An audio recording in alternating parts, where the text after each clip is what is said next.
Welcome to Café of Delights, conversations that enlighten and inspire with me, your host, Gale West. We are at the precipice of one of the most exciting evolutions in human history, from science to spirituality, culture, arts, cutting-edge psychotherapies, new economies, and more. We will explore how to create a world where all can thrive. In a series of riveting interviews, you'll have the opportunity to hear from those that are actively working at the edges of local, regional, and global transformation. Join me, your host and author of the book, Money Come Dance With Me, Gale West, to be inspired, delighted, and filled with hope for a new reality. Café of Delights starts now.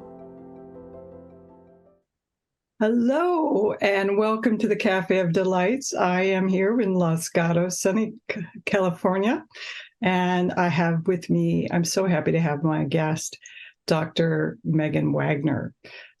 She's a therapist, spiritual guide, visionary artist, ritual leader, interfaith minister, and author of 8 books on spiritual healing. Megan is director of the Tree of Life Wisdom School, director of spiritual psychology at the Chaplaincy Institute, and teacher at the Nine Gates Mystery School. She offers training programs in spiritual psychology, Tree of Life, divine feminine initiation, and ritual leadership.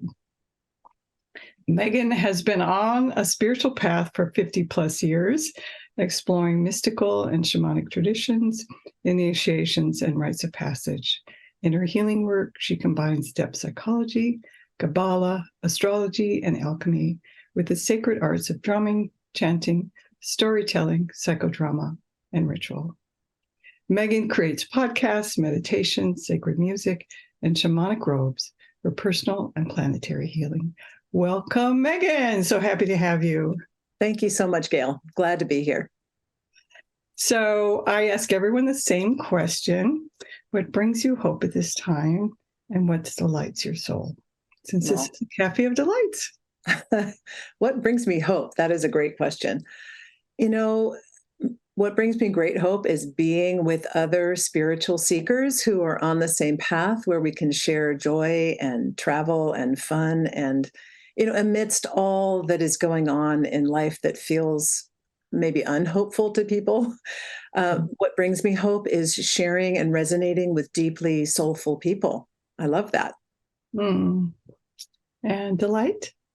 What brings me delight? I have to say that one of the things that brings me delight is traveling to sacred places. I absolutely love traveling, and I love traveling with groups of people to bring them to sacred spaces and to share the awakening that is happening on the planet. So that brings me a lot of delight. Yeah, and I understand you're going to be going shortly to Thailand, right? I am, next week. How exciting. We'll talk about that in the show. So, we just read about your origin story, which is pretty big. Is there anything you want to add to how you got to where you are? And 50 plus years is a long time to be doing. It is. You don't look that old. I know. Well, it's because I started at 2. Well, I had my first spiritual awakening at 12, and it was very powerful because I grew up in a Jewish home. It was kind of mixed Jewish Christian, and so I've been spending my whole life moving back and forth between those two traditions.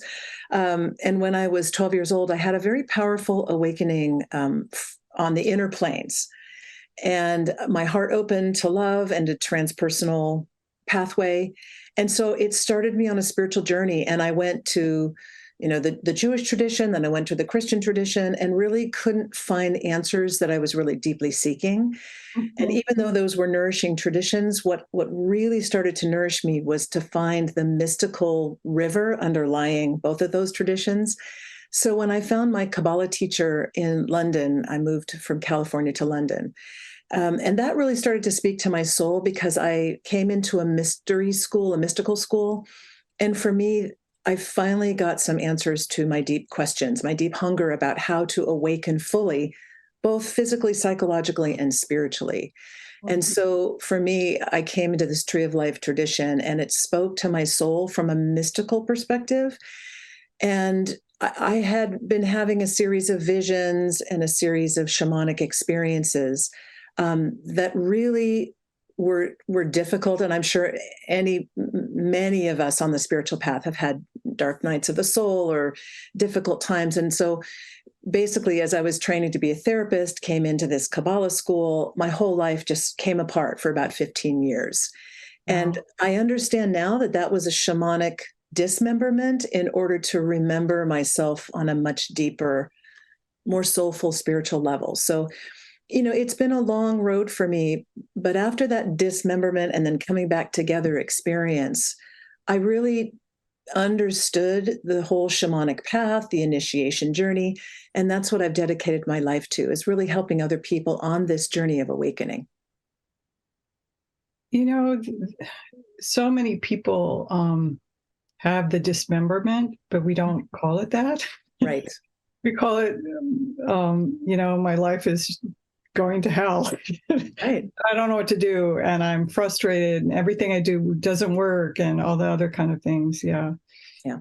And to be able to look back and say, oh, there was a purpose for it is really helpful. Anytime we can find meaning in our experience, it makes a difference. Well, especially in these times when everything feels so chaotic and so breaking down, if we can really remember to keep our eyes on what spiritual union feels like instead of the coming apart. And the reason things come apart for people or they go through a dark night is because the traditional conditioning of our culture really doesn't hold people in a sacred container to awaken to their higher self. So there is absolutely a purpose to the dismemberment. It's just we need to remember what the purpose is for spiritual coming back together so that we can emerge in a much more shining, soulful, unified form.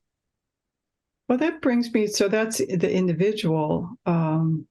And, we all go through that, especially those who are seekers. Mm-hmm. But, we talked about what's happening today with the collective. And I know that you have an incredible background in so many things. I've had the experience of working with you, which has been amazing. And astrologically, you have a really interesting perspective on what's happening in the world. And I know we talk about the Age of Aquarius, and back in the 60s, we're singing the song of the Age of Aquarius. It doesn't seem like it's happening. What is going on right now as far as your perception? Yeah, it's a really good question. So collectively, we have been shifting from the Piscean age into the Aquarian age, and now we're fully in the Aquarian age. And the Piscean age myth was very similar to what we learned about in Christianity, which is the death and resurrection of the god. And unfortunately, what happened, I think, is it really got externalized so that we were living this myth of someone else, like a savior being dying and being reborn in order to save us. But that's not at all what the myth means. The Piscean age was about internalizing the fact that we can die to be reborn to our higher self. And now we're shifting into the Aquarian age, which is about all those souls that have resurrected themselves to their higher self can now meet around the Aquarian table. And the Aquarian table is everybody having an equal voice. We're no longer going to be in this hierarchical paradigm. We're in a paradigm of everyone being equal around the table and everyone having a voice. Aquarius is very much around diversity and unity. And what I love about the Aquarian age now is that people's voices are being heard in a cooperative, collaborative kind of way. And that's where we're moving. The other side of Aquarius is also technology. Now, we know that there are positive things about that, and there are also negative things about technology, the transhumanist agenda or the technology that takes over the organic human. Whereas what it's really supposed to mean is that using technology for higher awareness, higher consciousness, connecting on the web of life. So we have a lot to look forward to in terms of the hierarchy changing and shifting to a more collaborative society. But the other thing I'll mention is that astrologically, the planet Pluto has now just recently, in the last couple months, gone into Aquarius. And so we've got the help now for the next 20 years of the planet Pluto, god of death and rebirth, moving into the sign of Aquarius. So it's going to feel very tumultuous because wherever Pluto is, there's a lot of death and chaos and rebirth to a higher level of evolution. So if we can keep our mind and our sights on the higher evolution that is coming, that we are creating, it really makes a big difference as we're navigating through the chaos. Mm-hmm. This is going on for 20 years. Well, Pluto in Aquarius is going on for 20 years, but it is what is ushering us into understanding the Aquarian age. So we're just going to have to go through the paradigm shifting. And there are a lot of ways that we can make it easier to navigate through the shifting. One of them is to really up our spiritual practices right now. I tell this to all my clients, all my students. This is the time we were all born for, the chaos before the next coherent level of evolution. So really sticking to your spiritual practices or psycho-spiritual practices is really important right now.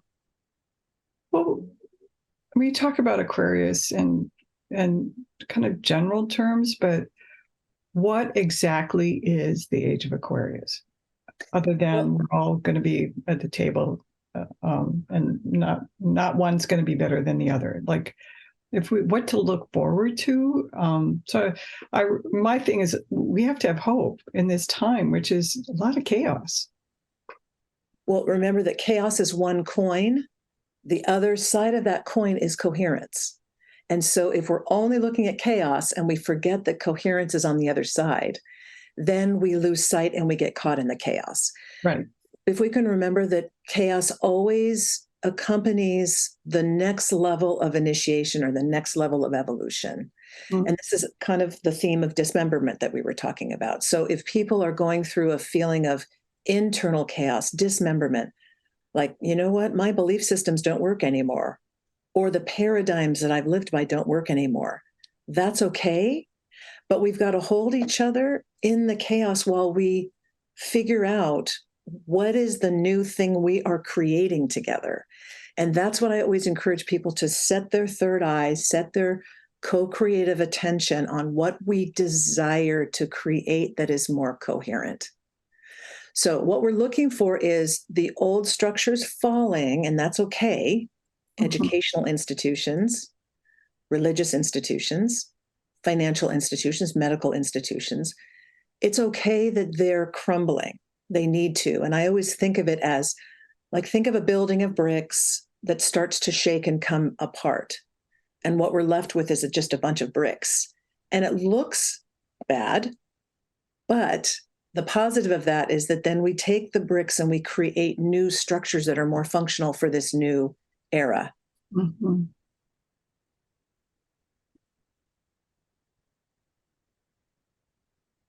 So part of it, when we talk about coming together mm-hmm. as a collective, my passion is about how do we heal trauma in the collective to create a world where all can thrive. Sure. And I think what we're talking about is recognizing that we're the shadow of the human race is kind of coming into our face. We're having to deal with it. It is. Yeah. Yeah. And I believe the reason the collective shadow is coming up is because we actually have more access to divine mother love, to coherent energies, to what I call the sacred marriage energies that are much more able to come onto the earth right now. Mm. So you have to contrast that with when more light is available, more light is shown on the shadow aspects. And so that is why we're seeing so much violence, shadowy emotions, really low-level, low-resonance human behavior that looks scary, it looks destructive, and it is. It's part of the shadow that's coming up to be cleared. So those of us who know how to clear collective trauma, it's really important that, again, we do our spiritual practices and that we ask for help from spirit to clear this trauma, both personally and collectively. Right. So that's a good point. We don't have to do this by ourselves. No, we do not. And so can you share how you call on spirit? I know how I call on spirit, but for a lot of people, they go, well, I don't know how to call on my guys. I don't, we think we have to do it all by ourselves. That's kind of the American way. It is. Pull yourself up by your bootstraps, as opposed to recognizing that we can't do this alone. Yeah, everyone has different ways of connecting with their higher self and then connecting with their guides. Mm-hmm. I do encourage everyone who's listening to find a practice that works for them. I do several different things. I study the Tree of Life in Kabbalah, so I always do my Tree of Life breathing up my spine, and I create a circle of protection around me every single day. And then I go straight up into the stars. I call down my higher self, and I call on my higher guides. Mm-hmm. And I'm a visual person, so I see light beings around the earth, and I just say, light beings around the earth, send whatever healing energy you have to the places that need it right now. Mm-hmm. But I also do a lot of shamanic practices. So I do a lot of drumming and a lot of ritual.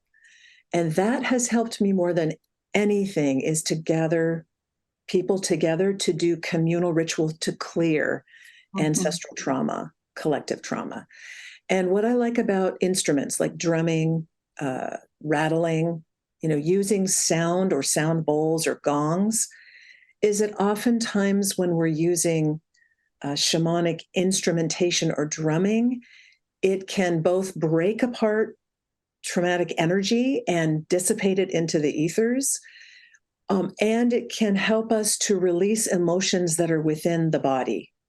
Mm-hmm. So I do a lot of grief rituals with drumming and singing and moving, and really utilizing voice, movement, and sound and drumming to help people release trauma out of their bodies. And sound is one of the most powerful access points to so many things. It is, especially for trauma. I have found that when people can use their voice to release grief and trauma from the body, it is tremendously healing and helpful. Mm.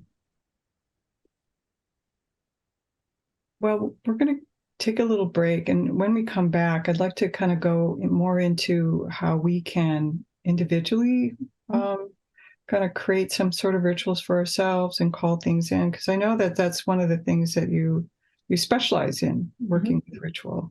Yeah. And how to create some daily rituals that support people. And I know it's all individual, and you have to find what works for you, but having some ideas of how to work with that would be great.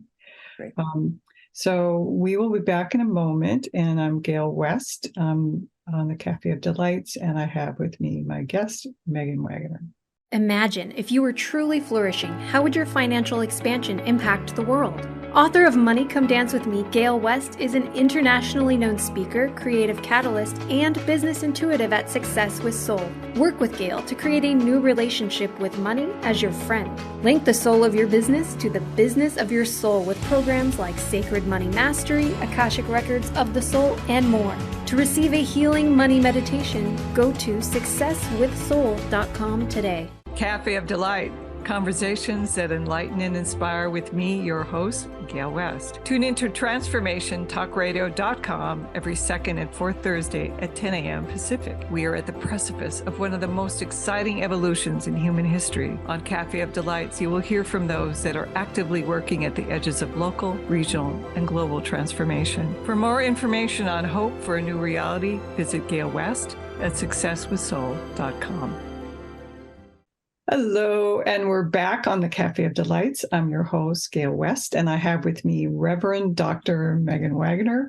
And we've been talking about the Aquarian age and what's happening in the world, and also how to navigate that personally. So I'd like for you to really give us some tips and ideas of how to navigate these times individually that are going to support us and the world as we shift into from the Piscean age to the Aquarian age. Yeah, it's a great question. So as a psychotherapist, I'm working day in and day out, giving people some basic navigational tools with how to navigate through shedding one's own personal trauma, also when we're up against this collective trauma, like how to navigate through that time. And I like to think about the human being having three main navigational tools. The first one is understanding our inner child, because if you think about the analogy of every person being the captain of their own ship of the soul, the captain is the adult self. And on the ship of our soul, we have our inner child, we've got our captain on the wheel, and then we have a higher self. Of course, we have many more subpersonalities, but I just want to talk about these three navigational tools. So the inner child is one navigational tool. The second is the captain, who's the adult self. And the third is our higher self. And those are three very different placements in the body as well. So the inner child, I always think of in our first two chakras. The captain, I think about in the third and fourth chakras. So really the power center and the heart center. And then the higher self in the upper centers, which would be our third eye and crown. And these are three different places that we can come from in our own being. And the reason I mentioned the inner child is because for many people navigating through these chaotic times, I find that their inner child has grabbed the wheel of their ship. And when the inner child is behind the wheel of a person's ship, the ship can be turning in circles and the ship's not really going where they want it to go. Right. That's typically because a lot of us have trauma that we haven't healed and cleared at the inner child level. And so it is worth doing some kind, compassionate, loving healing techniques and healing for our inner child, because our inner child needs and deserves to be healed. And when our inner child is healed, it can contribute an enormous amount of joy and play and creativity to our journey through life. So I say to people, definitely heal your inner child and get your inner child so that she or he feels very safe inside, with a good mother in there, good father, good parent, so that the inner child can help you navigate well through the life by bringing joy and play and creativity. The main navigational tool is really from the captain of your ship. This is your adult self. And so for most people, we want the emotional adult self behind the wheel of their ship. And this is a wonderful way to navigate through life, because that is your adult decision maker. And you can make much more rational, objective decisions when you're the captain rather than the inner child. Because when the inner child has the wheel, it's very subjective, and we're really not oriented in reality when the wounded child has the wheel. So the best navigational tool is to be an adult self, taking responsibility for your life and navigating as the captain. And then the other wonderful resource internally is your higher self. And that's the part of you that's connected to spirit. And it's a much more objective, higher perspective that your higher self gives you.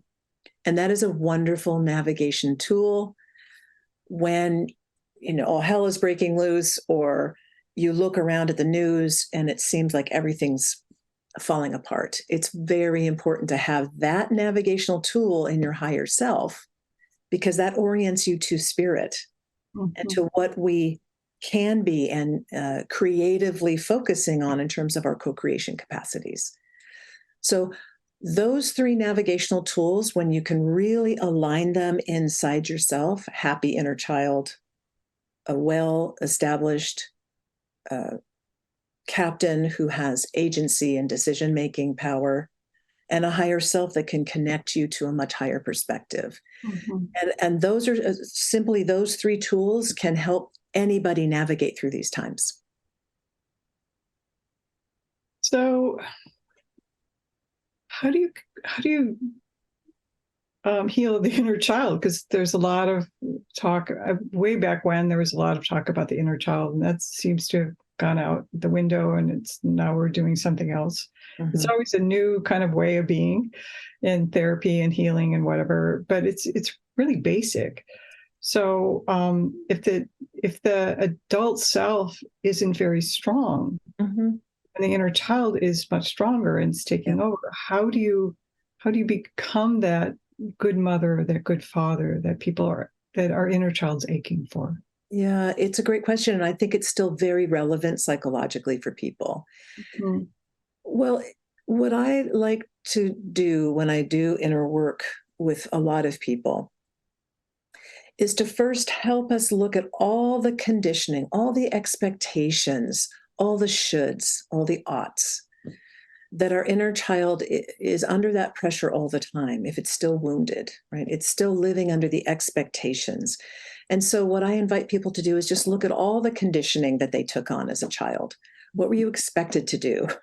Do you have an inner critic in there that is kind of, squishing down the inner child? And the replacement for that is a loving presence inside. I call it the good mother. You could call it the good parent. But inviting in a loving presence and visualizing the loving presence being with your inner child and then healing whatever needs to be healed, taking off the conditioning, allowing your inner child to just be free and be itself. Because every one of us was born with this joyful, creative inner child, and we need to get back to that. So helping the inner child to feel safe and to feel loved with this good parent is a wonderful way to start. Because then you can, if you're the captain of your ship, you can just say to the inner child and good mother, hey, go play, go be safe.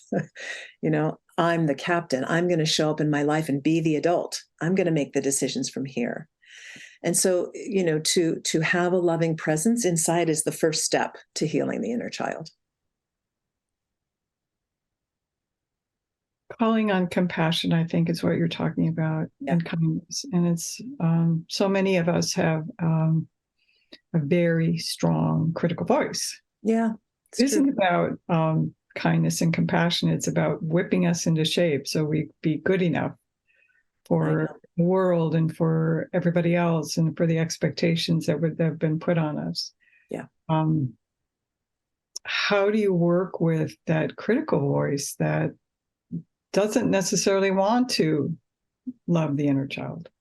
I know you need a lot of therapy for that sometimes. But well, actually, anyone can do it with, I call it the alchemy of truth. So when you're really connecting with your adult self, your captain, it begins an alchemy of truth. And you can use that alchemy to dissolve any critical voices inside, because those critical voices are just negative thought forms. And this is really important for people to know, that we've internalized it, maybe from our own parents, but we've also internalized it from the culture, from the soup that we live in. Mm. And if you think about that as negative thought forms that we have swallowed in, or negative viruses that we've taken in, and really they don't need to be there. And this is really important for people to know, that if a virus comes in, a virus can be taken out. And so with the compassionate inner parent, but also with the compassionate higher self, right, bringing that compassion to dissolve like an alchemy that just dissolves these inner critics, these negative voices. It absolutely can be done. I've done it myself, and that's why I always encourage people, get your alchemy going. The alchemy can come from the higher self. The alchemy can come from the true self. And begin it now to dissolve those voices, because we don't need to live with those. In fact, we're not supposed to be living with those. Mm-hmm. We're supposed to be living with joy and freedom inside. Well, I love the idea of looking at them as a thought form, because mm-hmm. thought forms actually have an energy. That's right. And they can attach to us, and they can be internalized, and they can come from what we call in the internal family systems legacy burdens, the energetic patterns that are passed down. And there's so much now with epigenetics, and we're coming to realize that all these things can be passed down. But to look at them as thought forms, it's like it's not about me. It's about this thing that got attached to me, or things that, when we're children, we're so like a sponge, and right. all this stuff comes in. Mm-hmm. And I always think of unprocessed thought forms that tumble down the generations as a snowball that starts way back when. And as it tumbles down the generations, it gets bigger and bigger as it comes down the hill. So some of us are landed with this big, huge snowball of unprocessed stuff from our family lineage, from the culture. And so many of us are doing big work to clear these unprocessed thought forms. But we can do it with the alchemy of the higher self. When we bring in the help from our spirit guides, help from our higher self, that resonance will literally dissolve the lower resonances of these thought forms. I love the word alchemy. Yeah. It's like, I was talking to a friend of mine this morning. I said, "Oh, you're such an alchemist." It's like this idea of being in the lab and working things out, and that word is takes it to a whole different level as opposed to, well, just get rid of it. No, alchemy. That's right, because we're energetic beings. Yeah.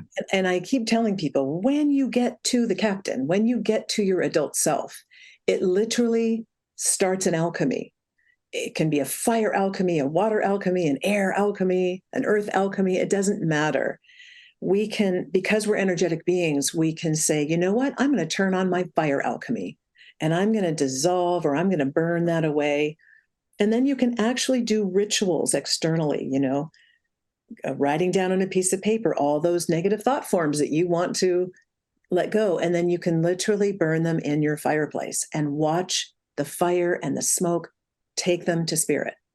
That's why I love rituals, because you actually use the elements and you can watch the magic happen. Love it.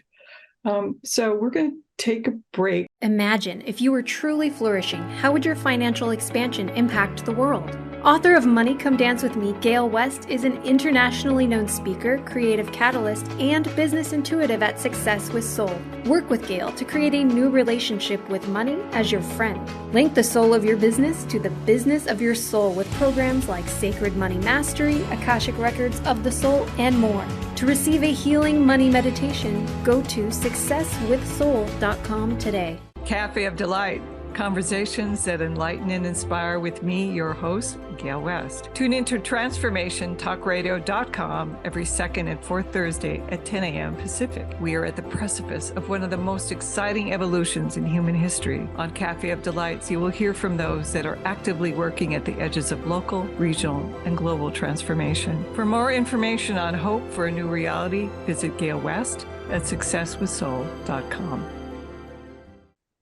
And we are back on the Café of Delights. I'm your host, Gale West, and I have with me Reverend Dr. Megan Wagner. We've been having so much fun talking about alchemy and inner child work and our various selves and the Aquarius, the Age of Aquarius, and all the other kinds of things. So I'd like to come back to this idea of using the elements for healing and for transforming.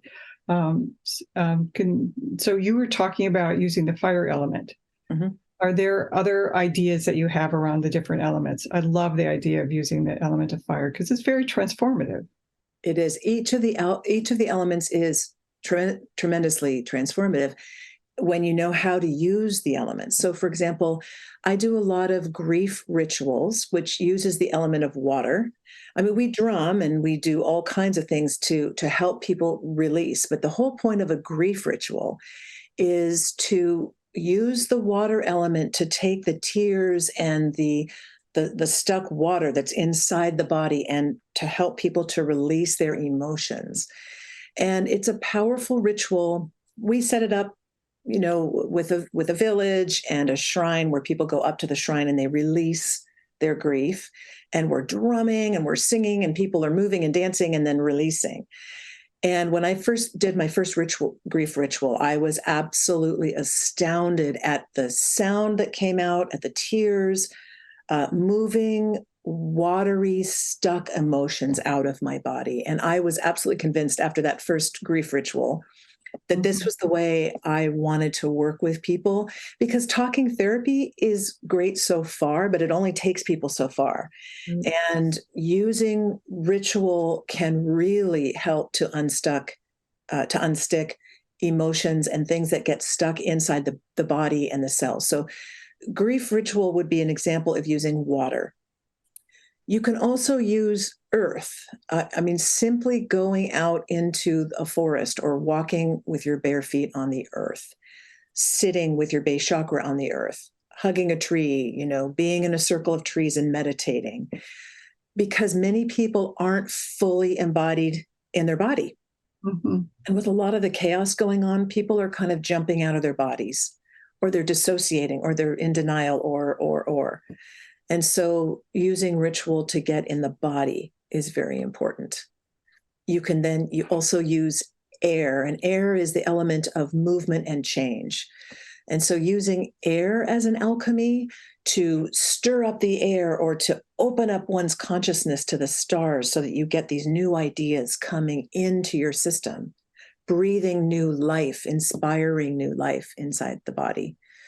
So you can use all the elements for ritual, or you can use them simply internally. Mm-hmm. But I like doing the magic externally. I like meeting with groups of people and doing ritual that way. I love magic. It's so much fun. It is. So this conversation has been really magical. Mm-hmm. And how we're going to come back to it in a minute, but I want people to, I bet they're really curious about you and how to get a hold of you and some of the stuff that you're doing. So I know we talked about how you're leading a group to Thailand. I'm not sure what you're going to do there, but I love Thailand. We're leading a group in January, which I'm on, to Damanhur in Italy. That's very exciting. And so how do people connect with you when you travel? What are some of the things that you do? Is it ritual? Is it magic? Is it all of the above? Mm-hmm. Yeah. So I usually have a theme. So in Thailand, it's a women's group, and the theme is the Queen of Compassion. So we're going to be pampering ourselves, of course, in Thailand. We're also going to be opening our hearts to invite in more and more compassion, to be deeply compassionate with self and with the world. So that theme is compassion.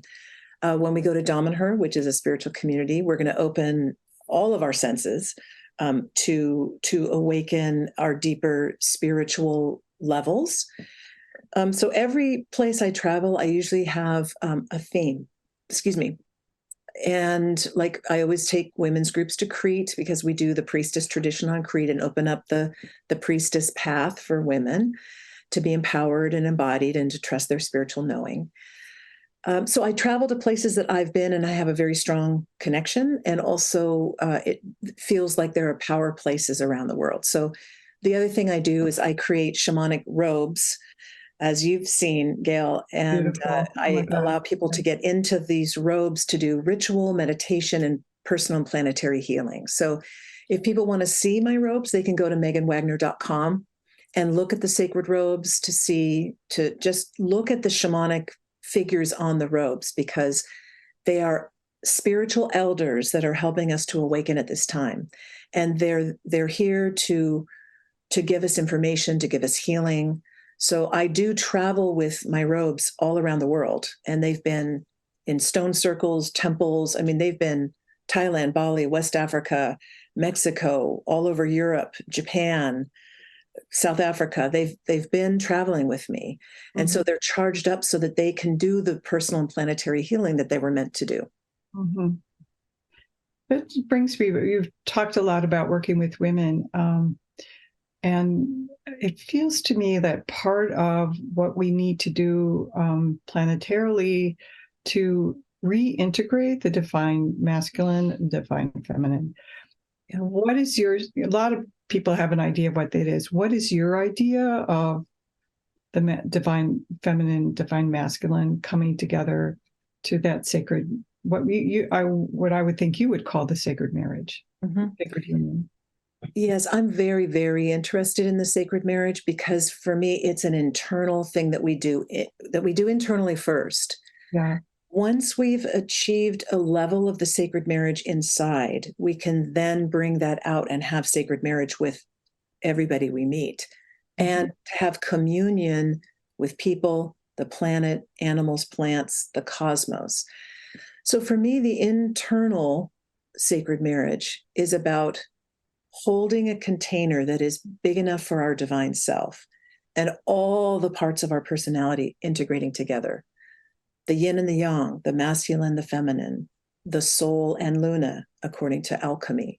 Mhm. And it's really about energetically synthesizing all the opposites within. And it doesn't mean melding all the personalities together. It means, to me, holding a container that has every part of myself together in love and acceptance.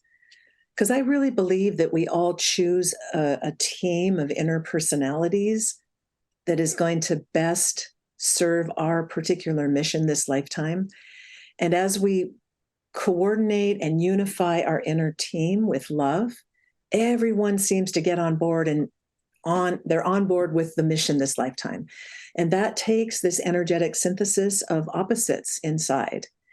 And when that happens, when a person experiences inner sacred marriage, they have an experience of unified consciousness inside, where there's a feeling of peace, inner contentment, love, unified love.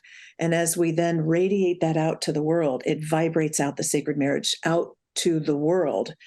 And, a lot of people focus on finding a partner they can do that with. And that's all good. It's just that you can't really find a partner to do that with until you've done the inner work yourself. Mm-hmm. So I always just encourage people to do the inner work so that you feel that sense of happiness and love and joy that we're meant to feel. Because to me, the sacred marriage equals unitive states of consciousness inside and a feeling of love and well-being. So I know you have some meditations on your website. Mm-hmm. Can you talk about them? And your website's meganwagner.com, right? And people can sign up for whatever. Just tell us a little bit more of what you have to offer. Sure. Yeah. Well, I have several online training programs. I do Tree of Life every year, and that is really working through the 7 stages of initiation on the Kabbalistic Tree of Life. You don't have to know Kabbalah at all. It's really just to really come into right relationship to your true self and your mission. So it's to help people figure out what their mission is and then live their best life according to their mission. Mm-hmm. I also do a divine feminine initiation path every year for women. It's called the Feminine Path of Power. And we look at 5 different archetypes: the wise woman, warrioress, queen, visionary, and manifester. And so that's a whole training program on how to embody these 5 archetypes so that women can feel at home in their deepest divine self. I also do a ritual training. So people who want to learn how to hold ritual space for others, either personally and in groups, I have a training program for that. And I do have a lot of sacred travel coming up, so definitely email me about that.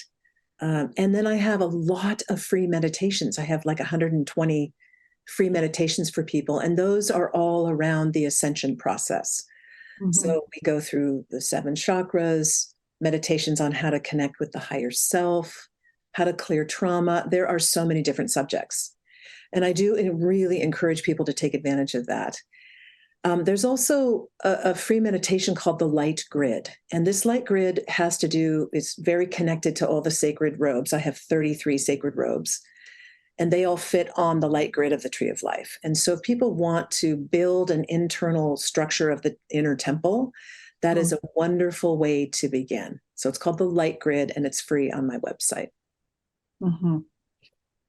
So I'm curious, a lot of people banty this word, the ascension process. And what is your definition of the ascension? Because everyone has a whole different. Some people think that we're going to rise above, and the rest of them are going to be here, and we're going to be there, and they're not going to see the light. That whole kind of thing. Yeah, I don't necessarily believe, but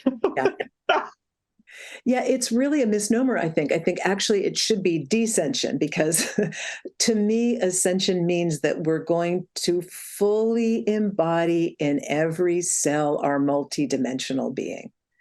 And the window of ascension, meaning that there's a window of new consciousness coming onto the earth, because the earth itself is awakening, and all the power spots around the earth are awakening. And when the body of the earth fully awakens, the body of the human can fully awaken. So we are intimately connected to the awakening of the power spots on planet Earth. So the ascension for me is the ability to fully be present as a divine, spiritual, psychological, and human physical self all at the same time. So it's not ascending out of the body, it's really being fully in the body and awakened to our divine consciousness fully. So you're not thinking that we're going to be off on a different planet and there's going to be two planets, the lower people and the higher people. I don't, because I know that the ascension or the awakening of humanity means every soul. Yeah. And not just humans, all the plants, all the animals. We are all ascending, which simply means that we're understanding and remembering who we really are as divine beings. Mm-hmm. And that does need to happen as we're co-creating this new world together, because if you look around at the negative thought forms happening in the world, that is not what we want to be paying attention to. We want to be paying attention to the love and the compassion and the Aquarian ideal of collaboration. These are the things that we can dwell on to create the new world together. And honestly, if you look around, you'll see it. It's everywhere. And that's the thing that I have a difficult time with is people go, oh, everything's going to chaos, it's blah, blah, blah. But there's lots and lots and lots of shifts. If you just shift over and look your attention. So it's kind of like if buying a car, you buy the car and then you realize that all these other same cars that you think were not out there. Mm-hmm. But if you look, you choose to look for the evidence that things are shifting, that there is more collaboration.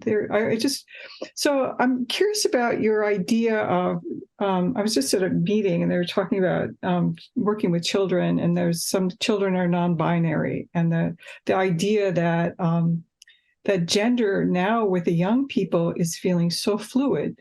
Mm-hmm. Is that something that is happening, part of that too, where fluidity, there's a fluidity about so many things? Yeah, it feels to me like there's souls that are coming in with different consciousness.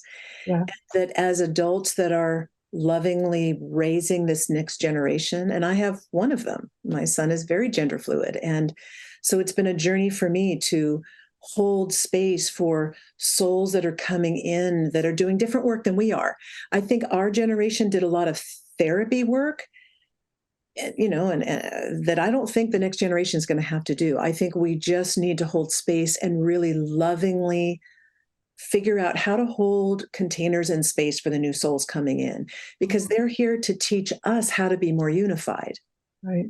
And so we need to listen to these beautiful souls coming in who are telling us what is wrong with the kind of paradigms that we've set up, because sometimes we're so in the paradigm, we don't see the new paradigm that's coming. So the new souls coming are showing us that there are many other paradigms that we can follow. Communal paradigms. Dom and Her is one of them. They're an incredible spiritual community of 600 plus people who are living in community because they have a spiritual focus. And they've been an inspiration to me as I hold my spiritual school here in California, that together we can hold a lens that is going to help awaken the planet and humanity much more quickly than if we're doing it ourselves. Right. Well, in the Baha'i writings, they talk about this time that we are the children of the half-light. Interesting. But there is this light that's happening, but because it's not fully here, and the shift is happening, but we're in that half-light place. So, I mean, looking at it from that perspective says, well, this new generation is part of that new light, that new light form. Yep. And I find it interesting when we talk about male and female, that a lot of the children that are coming in don't have this sense of male as strong and female is really strong, but there's this sense of fluid and I think that gives us an opportunity to do more of this internal energetic synthesis. Right. And really what we're doing is we're awakening to our divine self while we're in the body. And when you awaken to the fact that each one of us is a vast divine being with these magical spiritual powers. And we have just been so dumbed down by our conditioning. I'm just ready to liberate and throw all of that off so that we can experience the divine in the body right now with this love and well-being and consciousness. And that is what I choose to focus every moment of my life on. That is what I'm here to do, is to liberate people from that conditioning and to really open to this divine love, because then the magic starts to happen. We start to realize that there's magical synchronicities all the time. It's so exciting. It is. It is. We live in this amazing, exciting time. We do. And, they say the curse of the Chinese curse, may you live in interesting times. Honestly, I think it's more like, may you live in exciting times. May you live in transformational times. May you live in times that are where we're seeing things. And I'm not going to be able to see, because I'm older, I'm not going to be able to see all of that, but I can see the glimpses of it. Mm-hmm. I can be part of the shift that can happen. And I really believe that when we own that we chose to come at this time, which is not only a time of transition between the Piscean and Aquarian, because every change of big cycles, zodiac cycles, is hugely chaotic. But we're also at the end of that 26,000 year cycle. Mm-hmm. So every one of us who chose to come at this time, we came because we knew that the chaos meant a maximum possibility for a new coherence, a new evolutionary cycle. So if we can own that that's why we're here, it's going to be much easier to focus on this new world that we are creating together. I don't even focus on the chaos anymore because it's not what I'm interested in. And so when I've owned absolutely that I came for this time, it gives me a lot more encouragement, a lot more inspiration, a lot more energy to keep going. Yeah. Well, looking at it from that perspective, you can say, if I came at this time, what is mine to do? Exactly. And how am I going to support the shift? That's right. And as Gandhi says, be the change that you want to see. Yeah, it's so true. That's what we're here to do. If we focus on that, we focus on the internal sacred marriage, we focus on loving ourselves profoundly, loving everybody we meet profoundly, it really will change the world. It is changing the world as we do that. Yeah. And again, as I said before, if you look around, you will see evidences of everywhere. Yeah. And when I look around and I do see the darkness, I simply focus on sending light and love and consciousness to all beings, especially those that need extra light right now in the world. Well, we have just a few minutes left. Is there anything else that you would like to share with us before we end? My wish, yeah. Well, my wish, my intention is for all humans to wake up to their divine self, and to see and feel and experience that we're all connected, and in doing so, really profoundly shift consciousness to more love and more light and more joy in living together in this time. Thank you.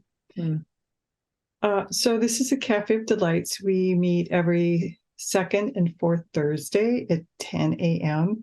And the next Thursday is going to be Thanksgiving. And we're going to do a replay of my very, very, very first show, which is Jonathan Salk talking about a new reality in his book. And this talks about how we are in this epic, this shifting, and from epic A, which is win-lose, take things at all costs, to this new paradigm, which is win-win, and what we've just been talking about. And I just thank you so much, Megan, for the work you do and for being a light in the world and for being on the show. Thank you. It's been a pleasure.